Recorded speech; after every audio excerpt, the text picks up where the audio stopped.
wabarakatuh. Perkenalkan, nama saya Januarti dengan NIM 240102055.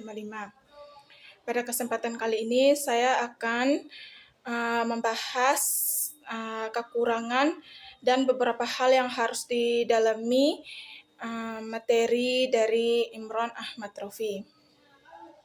Materi yang pertama yang dibahas adalah membahas konsep, hubungan, hakikat, dan implementasi sosial dari tarikat. Pengertian dari tarikat. Tarikat secara bahasa berarti jalan atau metode. Dan dalam tasawuf adalah jalan yang ditempuh sufi untuk mencapai tingkat ma'rifat kepada Tuhan. Tarikat mencakup sistem seperti wirid, zikir, guru atau mursyid, tata tertib, dan praktis spiritual seperti menari atau teknik pernapasan. Hubungan dengan tasawuf. Tasawuf adalah ilmu yang mempelajari aspek spiritual, sementara tarikat adalah aplikasi praktis atau metode pelaksanaannya. Keduanya bertujuan sama, yaitu mensucikan hati dan mendekatkan diri kepada Allah Subhanahu wa Ta'ala. Hakikat tarikat. Tarikat adalah inti ajaran tasawuf yang membantu seseorang mensucikan diri dari sifat tercela untuk diganti dengan akhlak terpuji. Tarikat berfokus pada pengalaman spiritual yang dijalani secara ketat sesuai syariat. Implementasi sosial. Tasawuf dan tarikat berperan besar dalam penyebaran Islam di wilayah Melayu atau Nusantara. Daya tariknya adalah pendekatan spiritual yang damai, toleran, dan penuh kasih, yang mampu menyesuaikan ajaran dengan budaya lokal tanpa menyalahi prinsip dasar Islam. Yang kedua, hal yang harus didalami. Untuk memperkaya pembahasan dan memenuhi tuntutan mata kuliah akhlak tasawuf, fokus pada pendalaman aspek-aspek sebagai berikut. Hubungan takziyatun, nafs, dan tarikat. Dalam konsep penyucian jiwa, takziyatun nafs dalam tasawuf dan etika di Al-Ghazali yang juga relevan dengan mata kuliah, dan letakkan tarikat sebagai metode aplikatif utama untuk mencapai penyucian tersebut. Fungsi syariat dalam tarikat. Pertegas bahwa tarikat yang benar sejalan dengan syariat. Dalami bagaimana praktik tarikat menjadi penghayatan batin atau dimensi ihsan terhadap pelaksanaan hukum lahiriah atau syariat, menunjukkan bahwa tasawuf tidak terlepas dari fikih. Implikasi sosial dan etis lebih detail. Mengembangkan pembahasan mengenai toleransi, inklusivitas, dan kasih sayang yang dibawa sufi di Nusantara.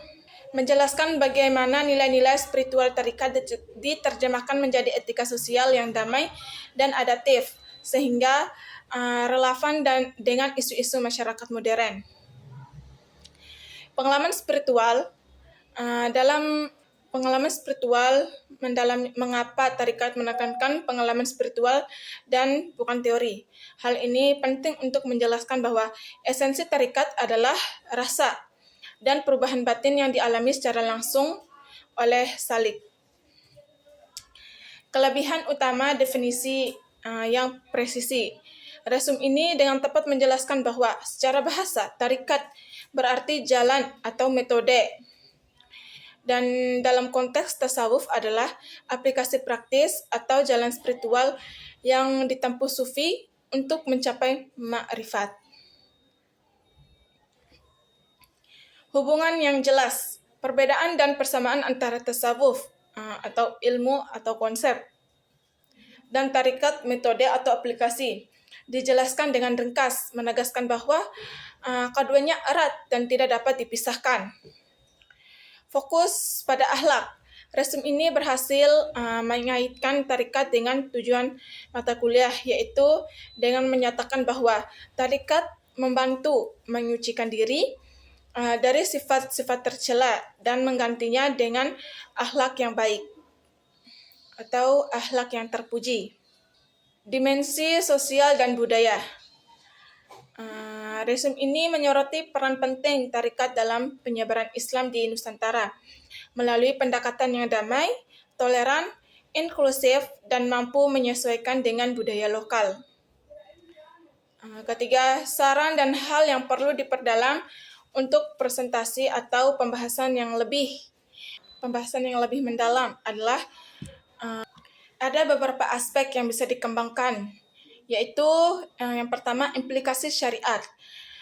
Menyebutkan bahwa tarekat harus sesuai dengan syariat. Penting untuk mendalami hal ini dengan menjelaskan bahwa tarekat ngasajati adalah penghayatan batin atau ihsan terhadap pelaksanaan syariat, hukum Islam. Ini akan menepis anggapan bahwa tasawuf dan tarekat melanggar atau mengabaikan dimensi lahiriah agama. Yang kedua, koneksi praktik ke akhlak. Kita bisa mendalami bagaimana praktik tarekat secara spesifik, seperti zikir, wirid, dan teknik pernapasan, berkontribusi pada pembentukan akhlak. Misalnya, zikir yang berkesinambungan menumbuhkan sifat muraqabah atau merasa diawasi Tuhan, yang mencegah perbuatan tercela. Yang ketiga, peran mursyid. Peran guru atau mursyid disebutkan sebagai bimbingan. Untuk pendalaman, menjelaskan sedikit tentang otoritas spiritual mursyid dan pentingnya bimbingan dalam tarekat agar penempuh jalan tidak tersesat dalam pengalaman spiritual yang dijalaninya. Sekian dari saya. Wassalamualaikum warahmatullahi wabarakatuh.